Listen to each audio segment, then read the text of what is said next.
And we begin with new information tonight about the officers who were shot in South Fulton County.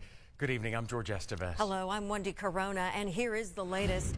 We now have photos of both police officers who were shot this morning. South Fulton Police Lieutenant Charles Cook is in critical condition at Grady Memorial Hospital.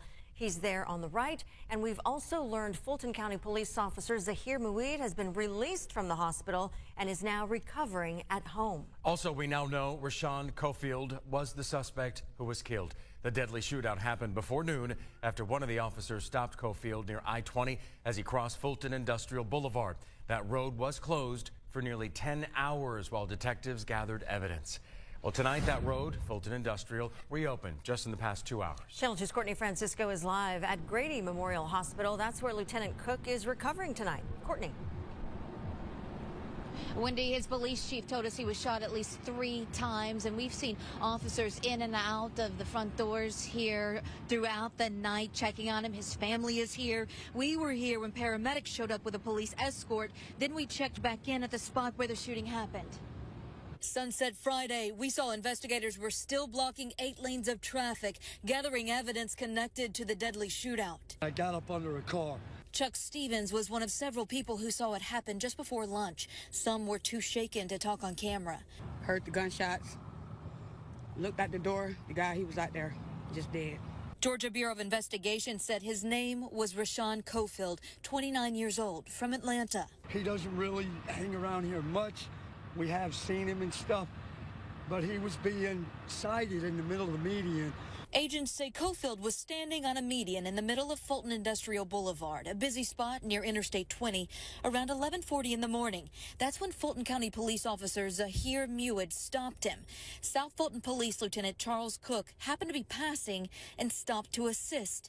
Detectives say the pair realized Cofield was wanted, and as they started to arrest him, they say he pulled out his pistol, ran, and started shooting. I ran, got up under the car. He was trying to shoot me, but he was trying to shoot everybody over there. People watching took cover and said they saw Lieutenant Cook fall down. He was down on the ground. He was, crying, calling out for help, and all I could do at that point was just say a prayer because the gunman was still shooting at other people.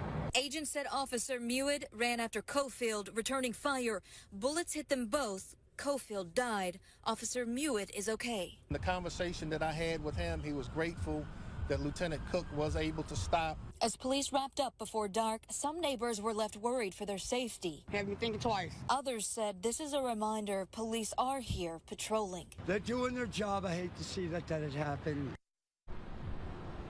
Back out live with Channel 2's Courtney Francisco at Grady Memorial Hospital. And Courtney, so the next step we understand now is an autopsy on Cofield by the Fulton County Medical Examiner's Office. That's the next step. And then the Georgia Bureau of Investigation, they take the lead on this. That's standard in shootings involving police. And then agents give their findings to the district attorney, who decides if shooting was justified. Wendy? All right, just so glad that those officers are okay tonight. Courtney, thank you. Trailhand Bill, reporting live from South Florida. I don't know about this one, guys. What I do know is that I just covered a story about an Atlanta family whose home was raided by the FBI, torn apart, guns pulled on their small child.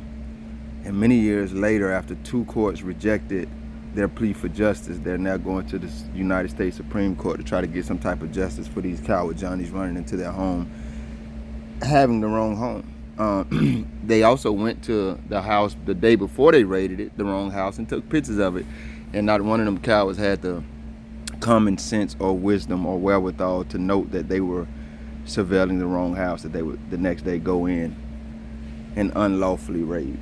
So that was in Atlanta too. And now we have a story in Atlanta about a potential suspect shooting 2 cops. Now, I'm going to leave 2 print article links in the description and or pin comment, Lord willing. And what you're going to see is the news is doing what they usually do because they back the blue cow with Johnny's Johnny lovers. They're trying to bring up this dude's criminal history. And I want to tell you what goes on and what I think may be happening here. I have no evidence of it. A lot of times our court systems, our police officers will arrest people and then threaten them with huge amounts of time, large amounts of time, and just get them to plead out. And what you're going to see is that this guy has some allegations that he mostly pled guilty to. And they're small allegations. It ain't like he had no armed robberies, attempted murderers, and nothing like that, man. They're small. I'll let you read it for yourself if you want to in the opinion comment. But the news bring this up because they have to try to paint these people as horrible as possible to justify the story that the cops are telling us. Now, the cops say that he was wanted. They stopped him because he was standing in the middle of the road and he was wanted, and all of that led to these shootings. The reason I know that about his criminal history is because I wanted to see what the hell he was wanted for. What would you be wanted for that would make you open fire on 2 Atlanta cops? You know what I found out? Up until this point, because I ain't digging too far into it, rest in peace to this gentleman, and prayers and condolences to his loved ones, they're not saying what he was wanted for. Why wouldn't they? Y'all gonna dig up his damn past histories for some very, what I consider, menial crimes, but y'all not gonna tell us what he was wanted for now? I could think of a reason why y'all would want to tell us that. Because it was some bullshit. And it's probably not gonna add up to him just fleeing and opening fire on 2 police officers. Now, let's couple this story and the way the Johnnies are telling it with the videos we see of police officers encountering American citizens.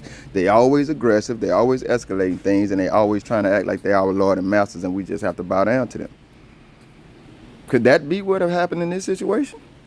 Could they have approached this dude like they were God and tried to tell him to do some things that he knew he didn't have to do, or he just didn't want to do because it wasn't lawfully upon him to do it?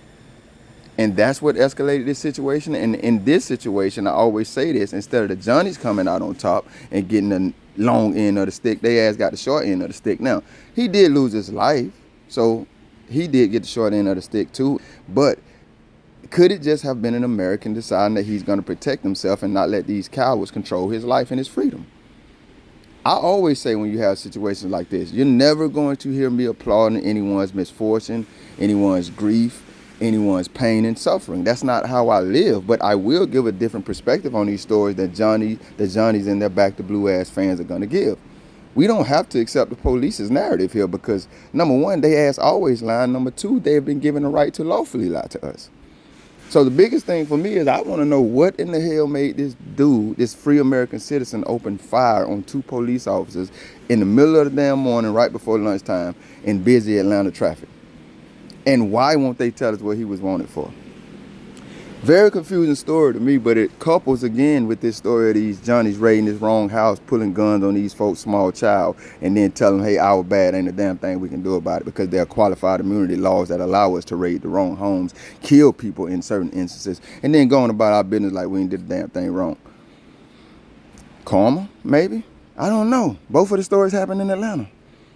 I'm going to leave it there, man, because I don't know if I even have too much to say about this more.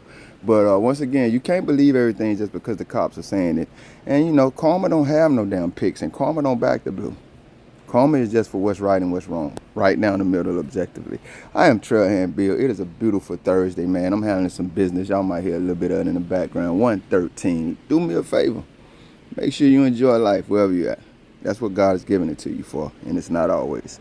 Once again, rest in peace to this gentleman. Prayers and condolences to his family and all Americans who have lost their lives to these masquerading heroes who are really just cowards and terrorists. Know your rights. Teach your children to know their rights and know who these Johnnies are. Y'all be good. I hope I say his name right, but I love to hear what Rashawn's family and friends have to say about this on behalf of Americans who know we need more than the Johnny side of the story. Thank you if you made it this far. If you liked the video, feel free to hit that thumbs up button. I greatly appreciate it. If you care to go a little further than that, maybe even subscribe, hit the notification bell. Check out a few of the other videos on the channel. Either way, y'all be safe.